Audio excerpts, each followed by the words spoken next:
Today we're going to talk about color theory.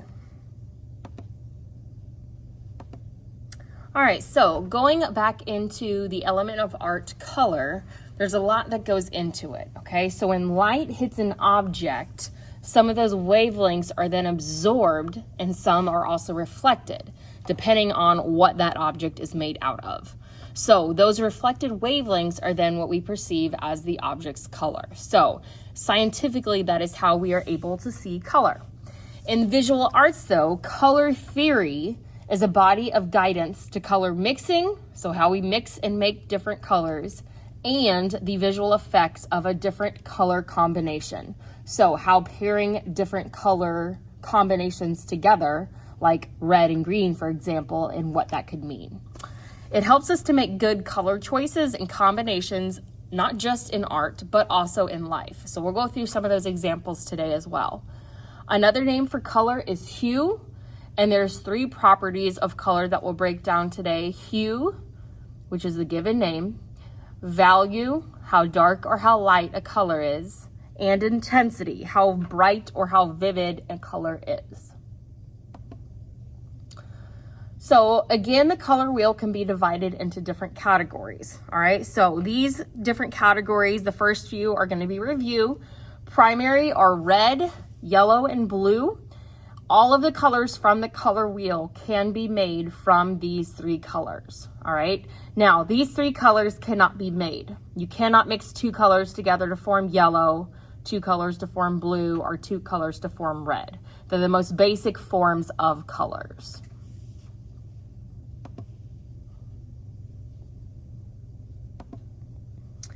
Your secondary colors are green, orange, and purple or violet. Again, purple and violet are the same thing. Secondary colors are made when you mix 2 primary colors together, okay? So orange is made when you mix together the 2 primaries, yellow and red. Violet is made when you mix the 2 primaries, blue and red. And green is made when you mix the 2 primaries, yellow and blue.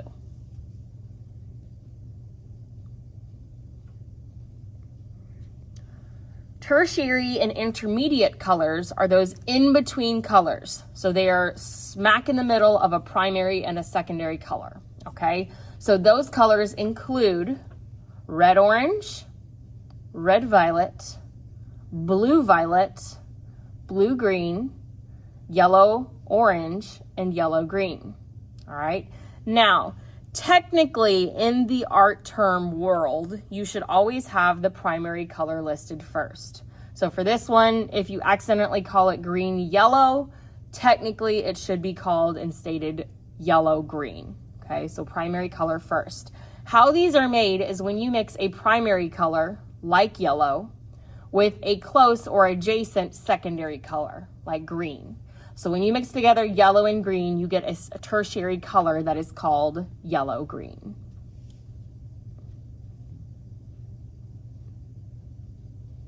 Okay, I have slightly mentioned this before, but going a little bit deeper, okay?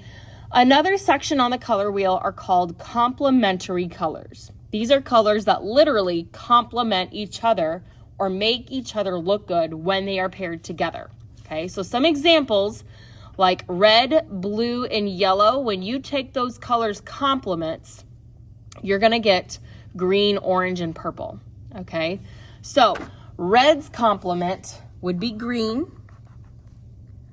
blue's complement would be orange, and yellow's complement is purple, okay? So when you're looking at the color wheel, all you have to do is literally put a line directly across it, like 180 degrees, and that will tell you what color that complement is, okay? So the complementary of a secondary color is the primary color that was not used to make it. So the complementary color of green is red, orange is blue, and purple is yellow. So why are these important? Why are these combinations important?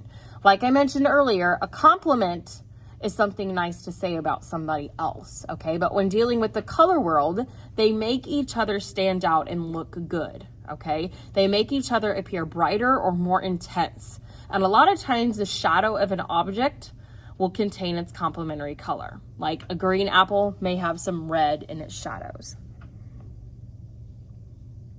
So here's some examples of real life complementary colors.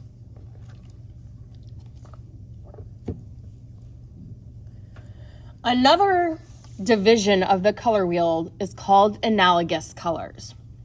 Okay, now this is something probably completely new to you. Okay, and what they are is a group of anywhere, I would say, between 3 to 5 colors that are directly next to each other. Okay, so it's showing right here, like these 3, it literally would have to go from one to the next. This yellow, orange, orange, and red, orange. That would be an analogous trio. Okay, another example would be green, all right, blue, green, and yellow, green, like this combo right here. So as long as they are directly 3 to 5 touching each other, they would be considered analogous.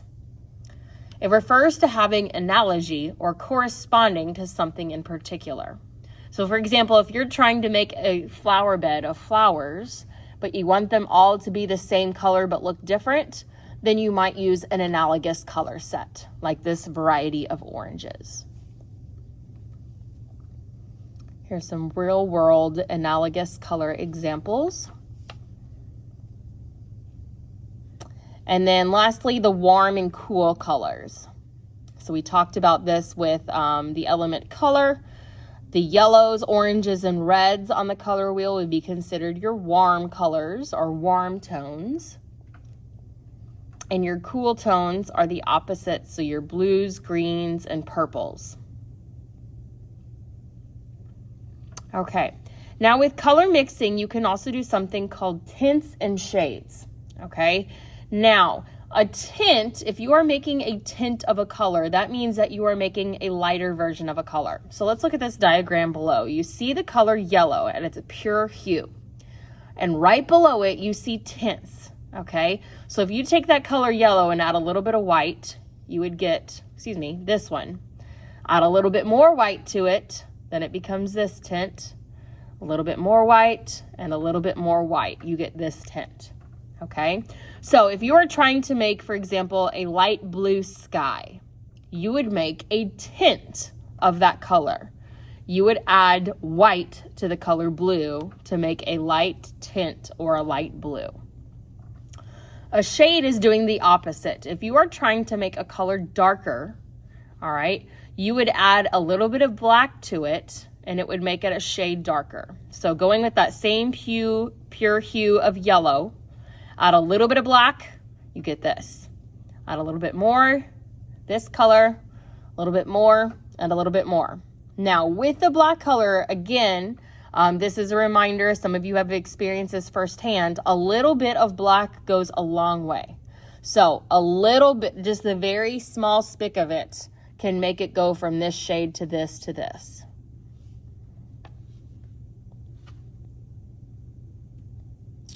Then we have monochromatic colors. Okay, so let's break down the word monochromatic. The prefix mono means one. Chromatic means a set of colors. So one set of colors, all right? Monochromatic colors are all of the colors, tints, tones, and shades of a single color, okay? So take the color green, for example. If you were having tints, tones, and shades of green, that would be light greens, regular greens, and dark greens. So this painting includes all 3 colors of that green monochromatic color scheme. Red would be light red, red, and dark red. Blue would be light blue, blue, and dark blue. So why do we need to know and learn about color and color theory apart from how we mix colors in art class and what colors we choose? In everyday life, you're using color theory every day, whether or not you realize it or not. Okay, when you get dressed in the morning, if you look at your clothes and at least make the observation, yeah, these clothes go well together, or no, these do not go well together, you are using color theory based upon the colors and the patterns and designs that go with each other. Same with makeup. When you try to match your shades to your face or figure out what colors go with what, and hair color and accessories. That all uses color theory. When you get to a stage of decorating your room or your home, or maybe your parents have, when they pick out different colors and shades for furniture and wall colors, paint colors, floor colors, that's using color theory. People who work in different jobs, making posters, websites, things like that, working with different color combinations and fonts and layouts, that's using color theory. Photographers, when they are working with different lighting methods, whether it's indoor or outdoor, working with the golden hour in the sun or the shade, that's using color theory. People who work for bush cutters or brush or landscaping or green thumb, florists, all of those people are using different color palettes when combining different arrangements, bouquets, the layout of landscaping at your home as well. So in advertising, okay, so logos, right? You see some different logos here, like Firefox logo, the Lakers, Coca-Cola, Chili's, FedEx. All of these have chosen those specific colors for certain reasons, okay? They weren't just picked up random. The Coke and Chili's, you can see they have a couple things going on here as far as complementary with the red and green. This one also has monochromatic, the light, medium, and dark versions of those colors. FedEx, orange and blue are complementary. They even snuck in a hidden logo right here with the arrow.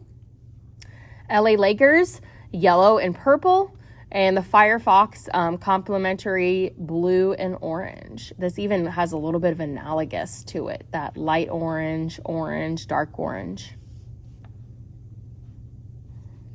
Okay, and then going a little bit further into advertising. Okay, if you've ever were curious as to why certain things were grouped within that color zone, here is just a general outline for businesses and logos that stand by optimism, clarity and warmth, friendly, cheerful confidence.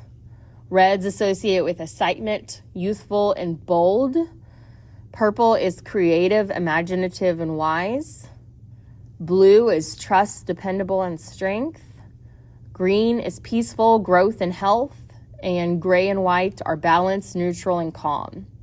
So you can kind of follow the little rainbow arch for each of these to see what they are associated with. Then there's also a psychology to colors. So different colors associated with different feelings and things like that. So red, association with love, passion, excitement. Orange, youth, optimism, enthusiasm. Yellow, joy, positivity, happiness. Green, health, luck, nature, safety. Blue, success, power, purpose. Purple, royalty, art, imagination, mystery. And pink, gratitude, femininity, softness, and calmness.